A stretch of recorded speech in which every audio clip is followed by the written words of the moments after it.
Semoga video ini sampai buat kalian yang sudah menginjak usia 30 tahun atau mau mencapai usia tersebut dan masih stuck di suatu keadaan yang kalian gak bisa keluar dari sana.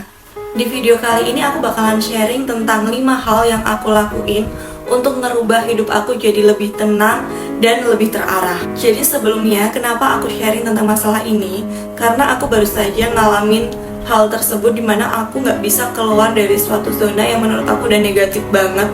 Aku ada di suatu keadaan dimana setiap hari isinya overthinking. Keadaan aku kepentok banget, lost, nggak ada tujuan apapun, dan aku ngerasa hidupku nggak tenang. Sekedar informasi, saat ini umurku hampir menyentuh angka 30, angka yang cukup riskan untuk overthinking, sensitif, semua hal kita pikirin, bahkan hal-hal yang sebenarnya belum tentu terjadi. Jadi video ini buat kalian yang hampir-hampir menyentuh angka itu dan merasakan sensasi yang sama dengan yang aku rasain sebelumnya. Nah, selain dari pengalaman pribadi, kenapa aku pengen banget sharing ini dan aku jadiin sebuah video untuk pengingat aku di masa depan? Karena sebenarnya banyak banget di luar sana orang yang mengalami hal yang sama dengan yang pernah aku rasain, terutama teman-teman dekat aku yang pada akhirnya kita saling cerita dan saling sharing. Kalian ada di momen ini gak sih? Usia sudah hampir menyentuh angka 30, pencapaian hidup gak ada, tujuan hidup semuanya sudah terpenuhi. Karena sebelumnya kita hanya merencanakan hal-hal yang sangat sederhana, dan ternyata untuk sampai ke angka 30 banyak banget hal-hal yang belum pernah kita rencanakan, bahkan gak pernah kita bayangkan. Jadi kita ngerasa kaget dengan hal baru yang harus dengan cepat kita sesuaikan. Akhirnya kita justru berhenti di satu titik dimana kita gak bisa ngapa-ngapain lagi. Kita gak tahu harus memulai dari mana, kita gak tahu harus melangkah ke arah mana, dan kita nggak tahu harus berbuat apa. Sembari kita overthinking tentang pencapaian-pencapaian yang belum ada, tentang keberhasilan yang masih sangat jauh, kita justru disuguhkan dengan fakta bahwa orang-orang sekitar kita sangat-sangat mudah sekali mendapatkan apa yang dia mau. Dikatakan sudah berhasil, dikatakan bahagia, dan keadaannya jauh lebih baik daripada kita. Padahal mungkin kita merasa effortnya sama, padahal kita merasa kayaknya gue lebih baik deh. Atau kadang kita ngerasa kok dunia ini gak adil ya. Nah, sialnya di saat kita mulai overthinking tentang pencapaian yang belum ada, kita disuguhkan fakta bahwa orang-orang sekitar kita lebih berhasil, tanggung jawab kita juga semakin besar, beban kita semakin banyak, apa yang harus kita perjuangkan juga semakin berat. Dan dari pengalaman aku kemarin, aku merasa aku sangat rugi banget. Aku sekedar melakukan keseharian aku, tapi hampa, kosong rasanya. Gak ada tujuan lagi, gak ada hasrat untuk memulai sesuatu lagi, gak ada perubahan dalam hidupku. Jadi energiku juga rasanya terkuras sia-sia. Aku rugi secara waktu, finansial, energi, jiwa dan raga deh pokoknya. Sampai di suatu momen aku ngerasa capek banget. Capek dari dalam yang gak bisa aku jelaskan itu penyebabnya apa, karena siapa, atas dasar apa. Rasanya capek aja. Padahal keseharianku masih di ritme yang sama. Aku masih bertemu dengan orang-orang yang sama. Aku masih bisa merasakan senang-senang ataupun sedih. Hanya saja di dalam hatiku tuh kosong, gak ada tujuan. Rasanya capek walaupun gak ada pencapaian yang harus aku kejar, gak ada perubahan juga di hidupku, ritmenya masih sama, bahkan cenderung flat. Sampai akhirnya aku tersadar bahwa aku gak bisa melanjutkan hidup dengan kondisi yang seperti itu. Rasanya ini aku kepentok, hanya saja aku terpaksa untuk melanjutkan ritme hari-hariku aja. Jadi aku mulai berpikir apa yang harus aku rubah, apa yang salah dari diri aku, dan gimana caranya untuk bisa punya hasrat hidup baru, hasrat hidup yang lebih baik, serta punya tujuan dan pencapaian lagi. Dan dari pengalamanku itu, aku akhirnya dapat 5 hal penting yang harus aku note di dalam hidup aku rubah, dan harus aku jalankan mulai hari itu juga. Dan ini 5 hal yang membuat hidup kita jadi lebih tenang dan terarah. Yang pertama adalah sering bertanya kepada diri sendiri tentang apa yang kita mau, tentang tujuan apa yang belum pernah terpenuhi, tentang apa yang masih bisa kita usahakan, dan apa goals yang ingin kita capai setelah umur 30 tahun. Sebenarnya di permasalahanku yang kemarin banyak banget hal-hal yang membuatku overthinking. Tapi aku menyoroti 2 kasus yang saat ini benar-benar merubah hidup aku dan mungkin juga dialami oleh kalian yang mendengarkan ini. Salah satu yang paling bikin aku overthinking kala itu adalah permasalahan karir, di mana aku kembali lagi bertanya ke diri sendiri. Seharusnya di umur hampir menginjak 30 tahun, aku sudah mulai memutuskan karirku akan berhenti di mana, karir apa yang seharusnya aman untuk 5-10 tahun yang akan datang, dan aku settle di posisi tersebut.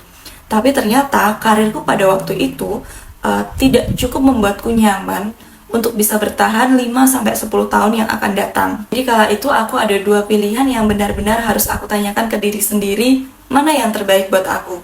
Yang pertama, stay di suatu karir dan aku merasa settle di situ, aman untuk 5-10 tahun yang akan datang. Atau pilihan keduanya adalah aku mencoba hal baru, dunia karir baru yang di situ aku bisa menargetkan dan membuat tujuan yang lebih tinggi lagi, sehingga mungkin gairahku untuk bekerja juga lebih terasah lagi. Meskipun taruhannya aku harus memulai kembali dari awal dan gak tahu apakah pekerjaanku yang baru ini nanti akan membuat aku safety 5-10 tahun yang akan datang. Dan jawabannya kalau aku pribadi adalah aku memilih pilihan yang kedua. Aku mencoba keluar dari pekerjaanku yang lama, mencari dunia baru, karir baru, dan di situ aku punya tujuan yang lebih tinggi lagi, mengupgrade potensi-potensi yang ada pada diriku dan mencoba untuk punya goals yang harus aku penuhi saat usiaku 30 tahun. Nah, kalau point overthinking kalian adalah sama, yaitu perihal karir, coba kembali tanya ke diri sendiri. Akankah pekerjaan yang kalian lakukan saat ini tetap enjoy kalian lakukan untuk 5-10 tahun yang akan datang? Karena kalau enggak, rasanya nggak ada kata terlambat untuk memulai hal yang baru lagi atau belajar hal yang baru lagi. Menetapkan karir untuk kalian safety di 5-10 tahun yang akan datang. Poin kedua yang ingin aku soroti adalah tentang pasangan atau hubungan.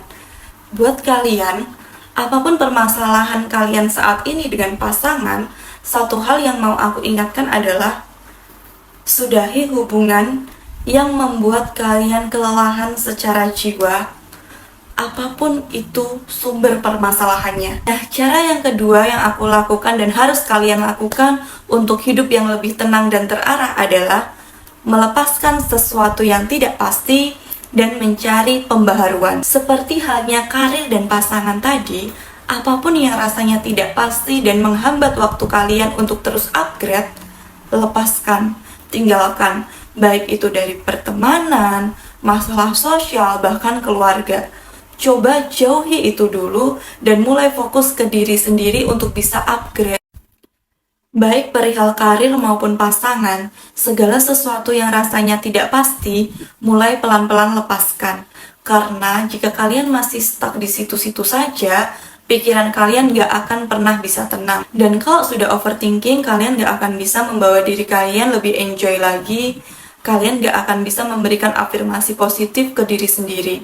Akhirnya, yang muncul juga hal-hal yang semakin tidak pasti, hal-hal yang semakin akan memberatkan langkah kalian. Cara yang ketiga agar hidup kalian lebih tenang dan terarah adalah keluar dari zona nyaman. Mulai cari hal-hal baru yang lebih menyenangkan, hal-hal baru yang dampaknya lebih positif, bahkan cari orang-orang baru yang bisa memberikan kalian aura positif dan membawa kalian ke arah-arah yang lebih bijak. Apalagi ketika kita berbicara bahwa umur kita sudah mulai menginjak angka 30 tahun. Rasanya kita sudah cukup bijak untuk bisa membedakan zona mana yang hanya mementingkan kesenangan saja, atau zona mana yang rasanya membuat jiwa raga kita jauh lebih tenang, afirmasi kita lebih positif, dan menimbulkan dampak-dampak yang lebih baik. Melanjutkan cara keluar dari zona nyaman, Hal keempat yang harus kita coba lakukan adalah mulai mengkerucutkan pertemanan.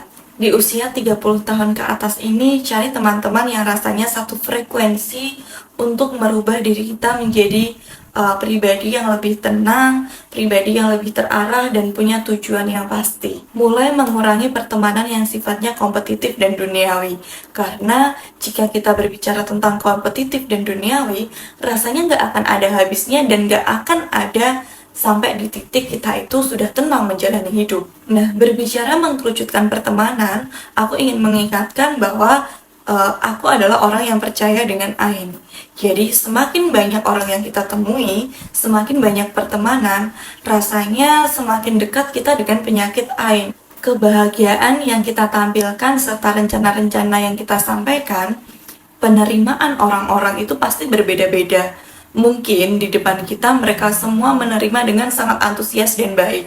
Seolah-olah mendukung, seolah-olah memberi support dari belakang, seolah-olah menjadi tameng kita, tapi ternyata justru mereka adalah sumber dari kegagalan-kegagalan yang kita alami. Boleh punya kenalan sebanyak apapun, tapi untuk teman yang kita ajak sharing, yang sering kita temuin, lebih baik dikerucutkan saja. Nah, dari keempat cara tersebut tentunya nggak akan berjalan sesuai rencana kalau cara yang kelima ini nggak kita terapkan juga, yaitu mulai memperbaiki ibadah kita.